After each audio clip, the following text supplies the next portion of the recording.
On the day of our family trip, I arrived at the airport to find my ticket canceled. Your family has already boarded, the staff said. I checked my phone, a message from my sister. You should be taking care of the kids. Next to it was a photo of the abandoned twins. When my sister returned, her face went pale. On a Sunday morning, as gentle sunlight streamed through the windows, Linda Williams was reviewing work documents in her home office. As a senior manager at Boston Consulting Group, quiet work time on weekend mornings had become her routine. The aroma of still warm Dunkin' coffee wafted up from her desk. While organizing stacks of papers, she glanced out the window. The rosebush she had just bought from Whole Foods yesterday sparkled with morning dew. She had finally managed to tend to the garden last weekend, and the landscape was starting to look worthy of this house she'd purchased with her parents' help.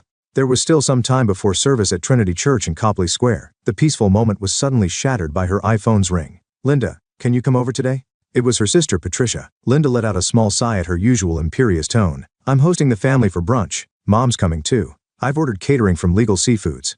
An hour later, Linda was visiting Patricia's mansion. The colonial-style house in Brookline's quiet residential area commanded an imposing presence as always. A brand-new Range Rover, her sister and brother-in-law's pride and joy, was parked in the driveway. Welcome, Linda, her mother Carol greeted her. The Tiffany silver necklace swayed gently at her elegant neck. Patricia has prepared such a lovely brunch. She's really living well since marrying into this family. Auntie Lynn. The twins, Emma and Olivia, came running up. As Linda hugged the two girls in their matching Gap Kids dresses, she inwardly sighed. The discomfort she felt whenever visiting her sister's house had only grown stronger over the years. Entering the living room, she was met with a modern space that had reportedly been designed by a professional interior decorator. The marble dining table was laden with lobster croissant sandwiches and truffle-flavored eggs Benedict. I'm the star today. Patricia made her grand entrance. Dressed in a new Louis Vuitton dress, she struck a pose clearly intended for social media. Her husband Michael was, as usual, absorbed in reading news on his iPad. Actually, I have wonderful plans, Patricia announced, holding a mimosa and Dom Perignon. We've decided to take a family trip to Hawaii next month. Michael's company is doing well, and isn't this the perfect time? What? When Linda showed her surprised expression, Patricia flashed a malicious smile. Surely you're not planning to keep playing the single career woman forever? You need to spend time with family occasionally. When I saw you at Copley Place the other day, you looked exhausted. Patricia. Their mother raised her voice in what seemed like admonishment, but it was merely for show. Carol's attention had already shifted to taking photos of the food for Instagram. Auntie Lynn, come to Hawaii with us. We're staying at the Disney Hotel in Oahu. At the twins' innocent voices, Linda made up her mind. She had accumulated miles from a recent business class sale anyway. Yes, of course. I haven't been to Hawaii in a while. On the table, the twins' iPads were already playing videos of Hawaiian beach resorts. On the morning of departure, Linda woke up earlier than usual. The clock showed 7 a.m. She double-checked the sunscreen and new swimsuit she'd bought at Walgreens the day before. As she confirmed her reservation on the American Airlines app, the Boston morning sun reflected off her MacBook. While munching on a bagel, she recalled last night. Patricia's text message had only included a final confirmation of boarding time and a casual note saying, "Tomorrow will be a wonderful memory. Starting a fun family vacation today." Though she tried to say it cheerfully to herself, something still nagged at her heart. Checking the time while reviewing photos of the Waikiki hotel she'd looked up on TripAdvisor, Linda loaded her Toyota RAV4 and drove through Boston streets. The roads, usually congested, were clear on this Saturday morning. The car radio was broadcasting Hawaii's weather forecast. Boston seemed determined to match with its own humid weather. Boston Logan Airport was bustling with travelers. As Linda wheeled her new carry-on toward the check-in counter, she overheard a family in front of her discussing their Disney vacation package. Good morning. The 9:45 flight to Honolulu. Your name, please? Linda Williams. Linda presented her platinum card. The counter agent's expression subtly changed. The sound of keyboard typing paused momentarily. I'm very sorry, Ms. Williams. Your reservation was canceled in the system last night. What? That's impossible. The confirmation email. The Brown party completed their check-in about 30 minutes ago. Her mind went blank. She frantically pulled out her iPhone 14 Pro and called Patricia. No answer. Michael's number went straight to voicemail. Just then, a new message notification appeared on her screen. Take care of the children. We need some time. Then came a photo. The twins sitting on a bench in front of the airport Starbucks. Emma clutching a pink teddy bear from Build-A-Bear. Olivia's cheeks wet with tears. The two holding hands, their expressions filled with anxiety and fear. Emma, Olivia. Linda ran desperately through the airport. Her mind raced with questions. Why would Patricia do this? Were the rumors about Michael's company true? Why hadn't her mother warned her? Excuse me, I'm looking for 5-year-old twin girls. Blonde, wearing Gap Kids dresses. She rushed toward the food court, asking passing airport staff. Messages from Patricia kept arriving on her smartphone. The children are in your care. The 529 plan documents are in the safe at home. This is our last chance. Michael and I finally reaching the food court area. She heard a small voice. Auntie Lynn. The two were sitting on a bench beside the escalator, in a spot somewhat hidden from view. It's okay now. I'll protect you. The twins' bodies trembled in her embrace. Massport officials had begun gathering around. Mama said she'd be right back. Emma's trembling voice left Linda with nothing to do but hold her tighter. They said they were going to take the shuttle bus. Then Mama and Papa never came back. Olivia's words brought anger to Linda's eyes. "Ma'am, could we speak with you at the security office?" A man in a massport uniform quietly approached. His badge gleamed with Logan Airport Police. "We'll get some hot chocolate and cookies for the children." A female staff member smiled kindly at the twins. Her name tag had a Student Ambassador Program pin. Linda checked her handbag for the series of messages Patricia had sent. The cold tone suggesting premeditated action made her blood boil. Outside the window, a Boeing 787 bound for Hawaii climbed into the blue sky. Her sister and brother-in-law were likely sitting inside, feeling no guilt whatsoever. Linda heaved a deep sigh. This was turning out to be a very different kind of family trip than she had imagined. 12 hours after the incident, an exhausted atmosphere hung in Linda's living room.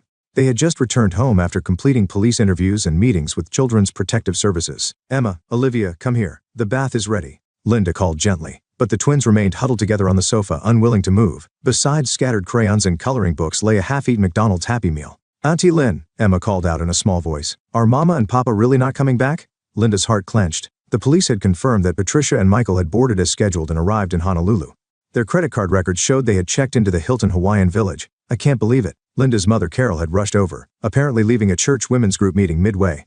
Her usually perfectly styled hair was disheveled. That Patricia would do such a thing. Just then, Linda's iPhone rang. It was a detective from the Boston Police Department. "Ms. Williams, have you heard any concerning conversations from the children?" Linda recalled the twins' words at the airport. "Yes, Emma mentioned that Mama and Papa were fighting about money. And, I believe, Olivia." The next morning, after dropping the twins off at the nearby Brookline Public Schools, Linda headed to Patricia's house.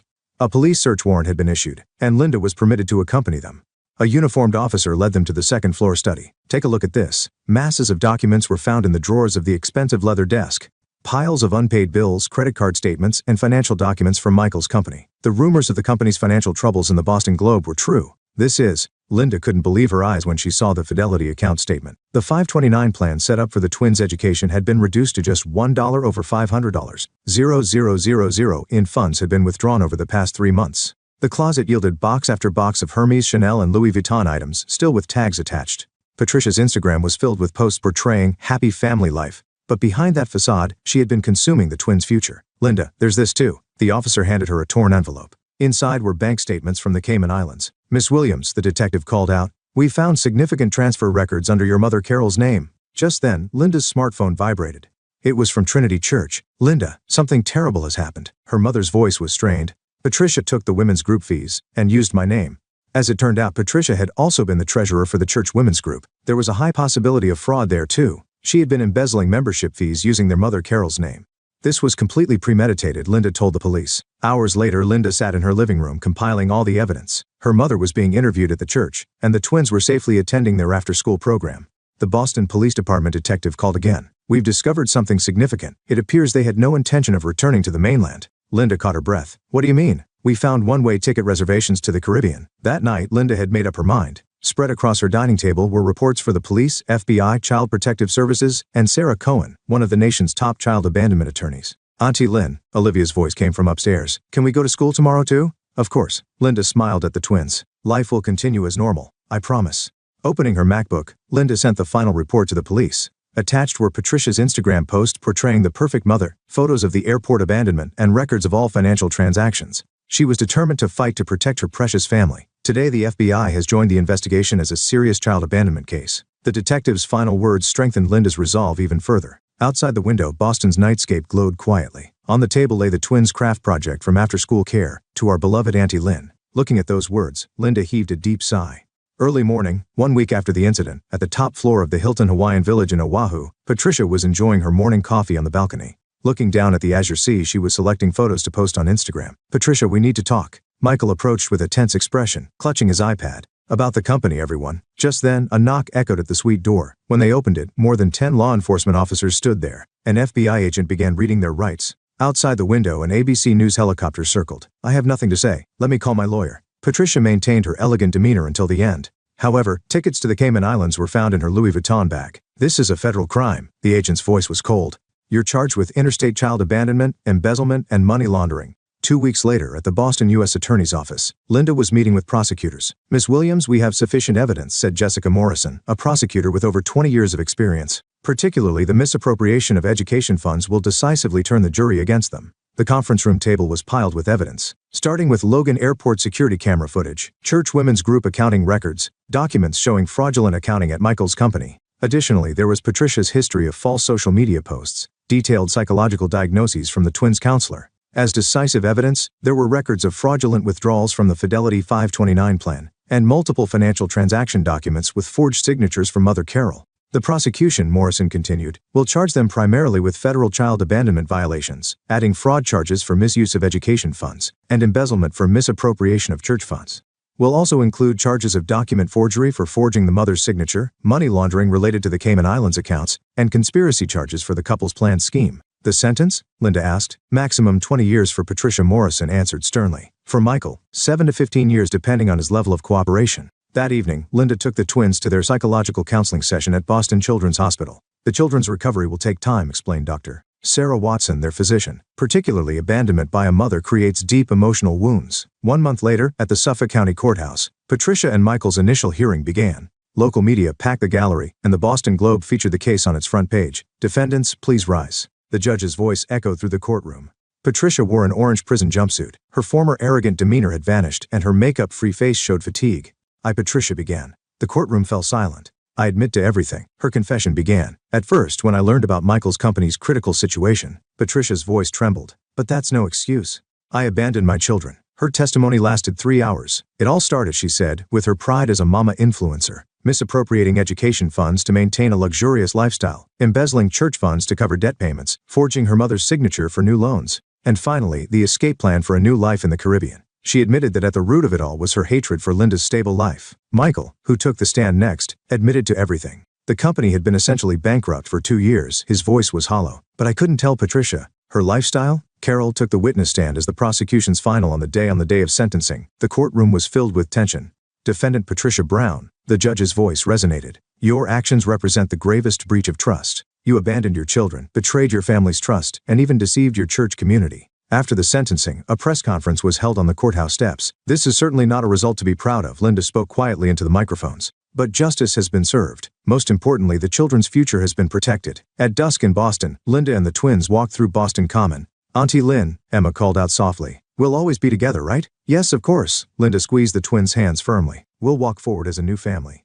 2 weeks after the sentencing, in the visiting room of Massachusetts Women's Correctional Institution, Linda momentarily faltered at the sight of her sister sitting behind the reinforced glass. Patricia in her orange prison uniform had completely lost her former glamour. Her skin, once polished with branded skincare products, was ashen, and her perfectly maintained blonde hair was thin and damaged from prison-issue shampoo.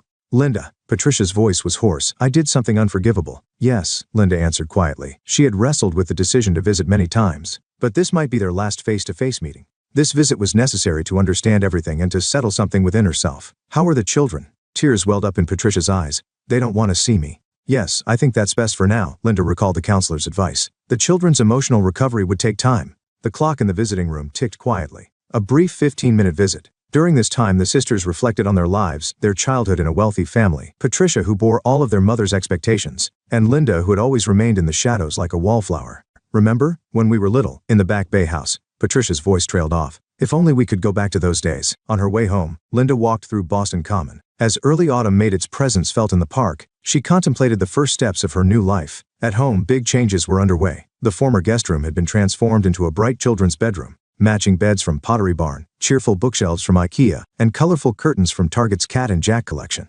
Everything was for the twins. Auntie Lynn, is this room really ours? Emma asked with an expression of disbelief. Can we stay here forever? Of course, this is your new room.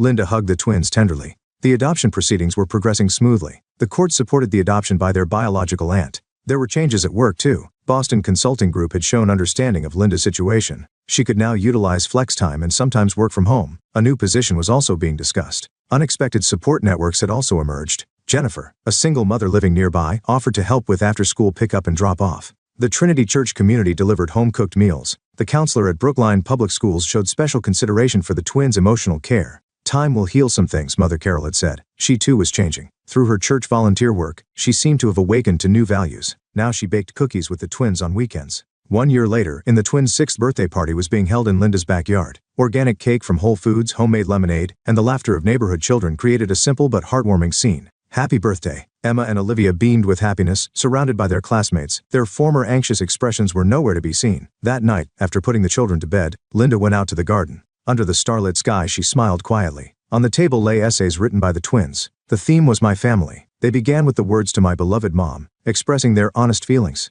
Patricia, in prison, was reportedly working earnestly on rehabilitation programs. Michael was serving his sentence in a different facility, and their divorce had already been finalized. Letters from them occasionally arrived for the twins. However, they remained unopened, waiting for the day when the children would choose to read them themselves. In Linda's desk drawer was a letter, a dinner invitation from a rising pediatrician in Boston. It had started with the twins' regular checkups. His gentle gaze and thoughtful consideration for the children had kindled a small warmth in Linda's heart. Christmas night, a large tree sparkled in Linda's living room. 3 stockings hung above the fireplace. In the corner, sheet music for the twins' lessons lay atop their new piano. "Love you, Mom," the twins' words before falling asleep brought tears to Linda's eyes. "I love you too." Outside the window, snow had begun falling quietly. It seemed to herald a fresh white page in the story of their new family. My parents had already finished their anniversary meal when I arrived. Mom smiled. "Oh, you're late. Cover the bill, will you?" LOL. My sister laughed. Still as clueless as ever. "How could you be late?" I realized I had been invited exactly when their meal ended. I called the manager, and suddenly, their faces turned pale. Morning sunlight streamed into the quiet residential neighborhood of Northbrook. In the kitchen of her modest, yet refined single-family home, Jennifer Miller was preparing breakfast. The rich aroma wafting from the coffee maker filled the immaculately kept kitchen. White herb planters lined the countertop, a testament to the small joys she found in life. At 32, Jennifer had risen a bit earlier than usual to carefully prepare breakfast. Dressed in a simple theory dress, she glanced at the quietly ticking wall clock while arranging her shoulder-length brown hair. 6:45, still plenty of time. "Honey, toast is ready." The tableware, though not expensive, had been carefully selected and pleasantly arranged. The oatmeal was garnished with blueberries, and the whole wheat toast was perfectly golden and fragrant. Michael looked up from his newspaper and smiled warmly. "Thank you, Jenny. The toast is perfectly done, as always. Starting my day with your breakfast is the greatest happiness." Michael wore a modest navy suit. Though he held the title of senior vice president at an IT company, they were a couple who valued living honestly without putting on airs. Their morning time together was always peaceful and comfortable. Married for 5 years, they had built a relationship based on mutual understanding and respect. Just as Michael was about to take a sip of coffee, Jennifer's phone rang. The screen displayed Dad. Dad, so early in the morning. Her father Robert's voice came through the receiver. Jennifer furrowed her brow at his unusually excited tone. "Jenny, tonight is our wedding anniversary. We've decided to have a family dinner at Lucille Bleu. Could you come at? With Michael, of course." Jennifer hesitated for a moment at the mention of the upscale restaurant in Chicago's Gold Coast. Her parents' flashy lifestyle had always made her uncomfortable. Living in an oversized house in Winnetka, they put on unnecessary airs. Her mother, Patricia, in particular, never missed a chance to flaunt their wealth, even in front of her daughters. As she wavered over her response, a message from her sister Ashley appeared on her smartphone. "Answer quickly. Are you planning to skip out on our parents' important anniversary again? How long are you going to keep being stubborn at your age?" Ashley held the title of sales director at their father's real estate company. Despite being in a position beyond her capabilities, she had increasingly taken to looking down on Jennifer. Jennifer sighed deeply and met Michael's eyes. Her husband nodded quietly, as if understanding her feelings. His eyes conveyed the message, "I support whatever decision you make." "All right, I'll come." With Michael. After hanging up, a faint anxiety sprouted in Jennifer's chest. However, her desire to maintain a good relationship with her parents overrode that anxiety. Everything was going well, her job as a senior HR manager in Chicago, her comfortable life with her husband. Only her relationship with her family weighed heavily on her heart. "Are you okay?" Michael asked gently. His gesture of cradling his coffee cup in both hands showed his thoughtfulness. "Yes, probably," Jennifer answered with a smile, but complex emotions flickered in her eyes. Dinner with her parents always felt like an ordeal, but tonight was special. Their anniversary. Surely it would be a good time, she tried to convince herself as she returned to the breakfast table. Lucille Bleu stood with dignity in a corner of Chicago's glittering Gold Coast. The restaurant, housed in a renovated historic building from the 1920s, exuded elegance with its cream-colored exterior walls and window frames trimmed in gold leaf. Located just off Michigan Avenue's bustle, it was known among Chicago's wealthy as the place to visit on special occasions. Getting a reservation at this establishment, famous for its lobster salad and prime rib eye steak, was no easy feat. The weather that day seemed somewhat ironic. A light rain that had started in the afternoon made the streetlight reflections shimmer on the sidewalk. As Jennifer stepped out of the taxi and walked toward the restaurant, she felt the rain in her own heart. 7:28 p.m. Jennifer placed her hand on the heavy brass handle. Her reflection in the glass door showed her wearing a deep blue cocktail dress. This dress, carefully chosen from and tailor, was elegant without being flashy. Though Michael had called to say he'd be late due to work, she felt a strange sense of comfort. Her husband's presence always gave her strength. "Ms. Miller, welcome." Floor manager Andrew greeted her with a refined smile. His straight posture and perfectly arranged bow tie spoke to the restaurant's high standards. Every one of his gestures reflected years of experience. The crystal chandeliers cast soft light, creating delicate shadows on the marble floor. "Yes. I'm meeting my family. This way, please." Silver cutlery gleamed on white tablecloths. Chopin's Nocturne played quietly in the background. At surrounding tables, upper-class patrons enjoyed their elegant evening. As Andrew led her forward, Jennifer's heartbeat gradually quickened. Perhaps somewhere deep down she sensed what was about to unfold. When she reached the table, the scene that greeted her was exactly as she had expected. Her parents and sister had already finished their meal. Empty main course plates lay carelessly on the table, and a bottle of wine was nearly empty. Lobster shells and steak bones were arranged as if deliberately left behind. The remnants of a haphazard meal seemed out of place in the elegant restaurant. "Oh, Jenny?" Her mother Patricia affected a refined smile. Dressed in a Chanel tweed jacket, she wore heavier makeup than usual. The pearl necklace at her throat caught the light with a glint. "You're late. You'll take care of the bill, won't you?" Jennifer immediately grasped the intention behind those words. Beside her, her father Robert wore a slightly uncomfortable expression. The once dignified face of the real estate company president now showed signs of fatigue. Though he wore an expensive suit, the fabric looked somewhat aged. The expensive watch on his left wrist seemed to have lost some of its former luster. Still as dim-witted as ever, showing up late, Ashley smirked with a malicious smile. Though she wore a dress from the department store's most expensive section, it was a bit too flashy for her age. She held the latest smartphone, placing it on the table as if to show it off. Jennifer quietly checked her watch. Exactly. The hands of her Rolex proved her perfect time management. At that moment, when she was certain a different time must have been recorded in the restaurant's reservation system, a cold anger spread through her heart. "I'd like to confirm the reservation time." Her voice was surprisingly calm. Though anger burned inside her, her expression remained frozen like ice. Andrew showed a confused expression. "Your reservation is... Could I speak with the manager?" With those words, the atmosphere at the table changed completely. Her mother's smile froze, and her father suddenly sat up straight. The color drained from her sister's face. Under the restaurant's lighting, the changes in their expressions were clearly visible. Conversation at nearby tables seemed to pause for a moment. Her mother's hand trembled slightly as she reached for her champagne glass. Her father unconsciously adjusted his tie, and her sister clutched her phone. The knuckles of Ashley's fingers had turned white. "The manager?" Andrew asked for confirmation. Tension ran beneath his professional smile. "Yes, right now." Determination seeped through Jennifer's voice. The classical music flowing through the restaurant seemed to heighten the tension. Chopin's Nocturne played a melancholic melody, as if foreshadowing what was about to unfold. Outside the window, Chicago's nightscape glittered. The lights of skyscrapers shone quietly, as if watching over the events of the night. Headlights from cars passing along Michigan Avenue occasionally cast shadows on the table. Everyone seemed to be holding their breath, waiting for the beginning of this moment of truth. "My apologies for keeping you waiting." A refined voice cut through the tense air. Manager James Hartman appeared, standing perfectly straight. He was a veteran of the restaurant industry with over 30 years of experience. His graying hair was perfectly groomed, and his black tuxedo was immaculate. "Ms. Miller, is there something we can assist you with?" Jennifer smiled politely. "No, I just wanted to confirm the reservation time." At that moment the restaurant's heavy doors opened, and a new presence joined the scene. "Father-in-law, good evening. I happened to be passing by." Michael approached the table with confidence.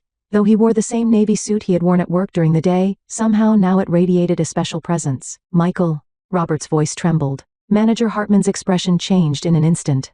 "Mr. Miller, we've been expecting you." Everyone at the table noticed the change in tone of his voice. The manager's attitude toward Michael was clearly special. "Let me check the system," Hartman said, taking out a tablet. "The Wilson party's reservation for today was for 6 p.m. "What?" Ashley exclaimed involuntarily. "And we had special instructions for Ms. Miller to arrive at 7:30 p.m. The color drained from Patricia's face. Robert sank deep into his chair. Michael spoke quietly. "There are some matters I'd like to confirm at our restaurant." "Your restaurant?" Ashley's voice cracked. "Michael's just an IT company employee, isn't he?" Her sister's words rang hollow. Michael smiled quietly. His expression carried a dignity he had never shown before. Manager Hartman operated his tablet with even more deference. According to today's reservation records, the Wilson party arrived at 6 p.m. They enjoyed the main course of lobster salad, prime ribeye steak, and creme brulee for dessert. Each of Hartman's words revealed the deliberate separation of dining times. The empty plates on the table now looked like evidence. All meals were completed by 7:15 p.m. The chandelier light illuminated the dishes on the table. That light seemed like a spotlight revealing the truth. The manager's words carried a slight hint of irony. Michael slowly approached the table and stood beside Jennifer. His presence was like that of a guardian. Actually, Lucille Bleu, his words were about to open a new door of truth. The air in the restaurant seemed to still, waiting for that moment. Chopin's Nocturne had somehow changed to a different piece. A deeper, heavier melody heightened the tension in the room. Outside the window, Chicago's nightscape seemed to shine even brighter. The candlelight and brass candlesticks flickered slightly on the table, as if anticipating the truth about to be revealed. Manager Hartman maintained his perfect composure cultivated through years of experience, though his eyes watched the unfolding situation with interest. He had witnessed many dramas in this restaurant, but tonight's development promised to be special even for him. Patricia could no longer maintain her affected smile, and gripped her handbag tightly with trembling hands. Robert remained frozen, as if time had stopped. Ashley stared at her smartphone screen as if seeking escape, but her fingers were clearly shaking, and in Jennifer's eyes shone a quiet determination. The long-standing conflict with her family was finally approaching resolution. Michael's presence gave her great comfort. "Shall I explain?" Michael's voice announced the beginning of truth. Lucille Bleu is the flagship restaurant of the Chicago Restaurant Group. Michael's quiet voice resonated through the grand dining room. "And this group is one of the companies I manage." At those words, the Wilson family members froze in place. "You're joking, right?" Ashley said in a trembling voice. "But you're just an IT company." "A senior vice president at an IT company, you mean?" Michael smiled gently. "That's true, but it's only part of my business," Manager Hartman respectfully added. "Mr. Miller operates 5 upscale restaurants in Chicago. All of them have earned Michelin stars." Michael placed his hand gently on his wife's shoulder. "And the primary shareholder of this restaurant group is Jennifer." Patricia's hand holding the champagne glass shook violently. "But why?" Robert's voice was hoarse. "Why didn't you tell us?" "Because we didn't think it was necessary to show off," Jennifer answered quietly. "Family bonds shouldn't be measured by money or social status." At that moment, Robert's large frame suddenly collapsed from the table, sliding into a deep bow on the floor. "I'm sorry. I'm so terribly sorry." His voice trembled with tears. The sight of a 65-year-old man in an expensive suit suddenly prostrating himself caused a small stir at surrounding tables. The company is in trouble. Since the 2008's real estate crisis, we've been carrying debt, but I couldn't tell anyone. My pride. This cursed pride." Patricia's makeup began to run with tears. We could only keep putting on airs. We were afraid of what others would think. Thought we had to maintain our social status. "Father," Michael's voice was surprisingly gentle, "why didn't you come to us for help?" At those words, Ashley suddenly stood up. Tears were flowing from her eyes. "It's my fault. It's because of my failures in sales." Her voice was emotional. "I only closed 1 deal in 2 years. But Father still made me sales director." Jennifer called her sister's name. "I'm sorry for looking down on you, sis." Ashley's words poured out like a broken dam. "You always worked your way up on your own, but I. Her voice turned to sobs. Chanel mascara ran black down her cheeks. "I was always jealous. Of your capabilities, your happy marriage, everything. That's why I was so mean." The restaurant's background music had changed to a Tchaikovsky melody. Its melancholic tune added deep emotion to the family's confession scene. Jennifer slowly stood up. Her blue dress sparkled in the chandelier light. "Mom, Dad, please raise your heads." Her voice held both strength and gentleness. "I won't blame you for your past behavior, but I want things to change from now on." Her parents hesitantly raised their faces.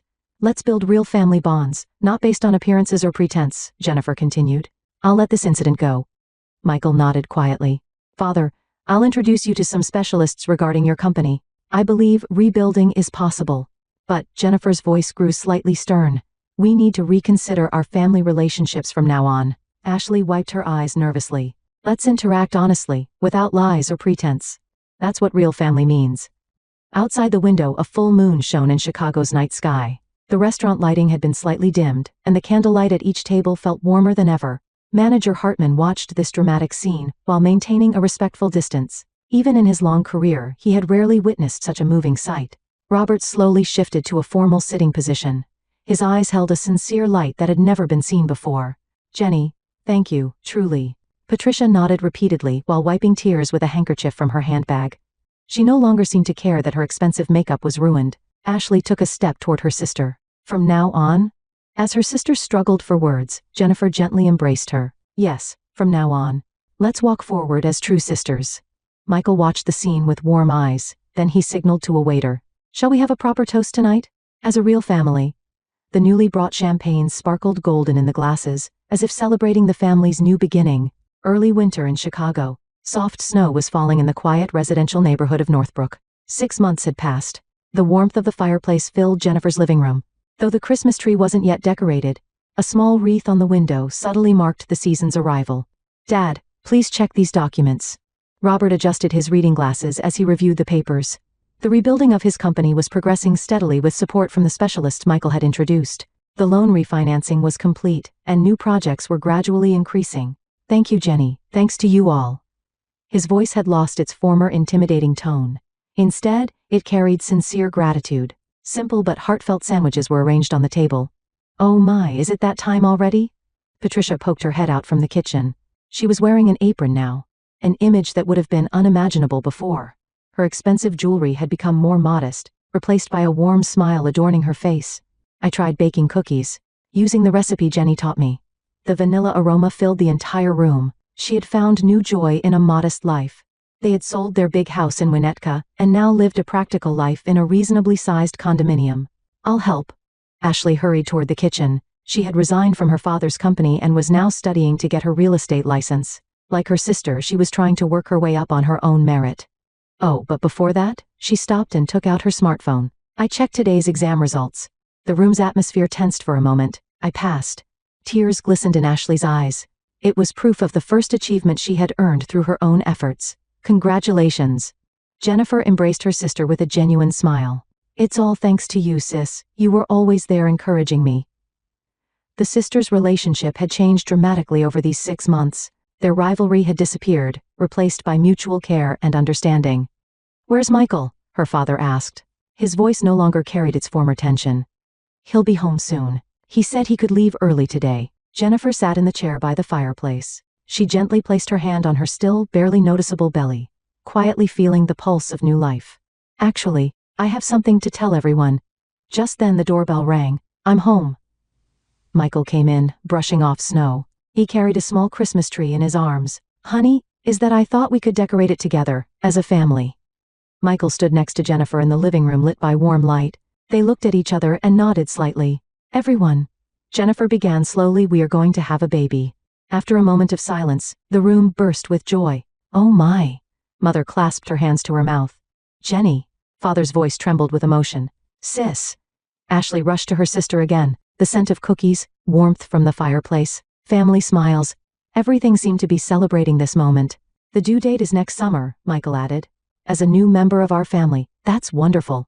Tears sparkled in Mother's eyes. This time we can truly be a real family. Father nodded deeply in silence. His expression showed a peaceful happiness never seen before. Ashley looked at her sister's belly with a gentle smile. I'm going to be the best aunt ever, I promise. Outside, snow continued to fall quietly, as if gently covering the wounds of the past, as if blessing the beginning of this new family's story. Jennifer looked at each family member's face. The former pretense and vanity had faded, replaced by genuine bonds. These 6 months might have been the most meaningful time in her life. Well then, she stood up. Let's start decorating the Christmas tree. As our first memory with our new family, Michael set up the tree, Mother brought the cookies, Ashley opened the box of ornaments. Father added wood to the fireplace. The room was filled with happy air. In contrast to the cold outside, a heartwarming atmosphere prevailed. This was what a real family looked like, not money, not status. It was about caring for and supporting each other. Jennifer was certain that this was the true form of family. The fireplace flames flickered quietly. Their light seemed to gently illuminate the new family's journey forward.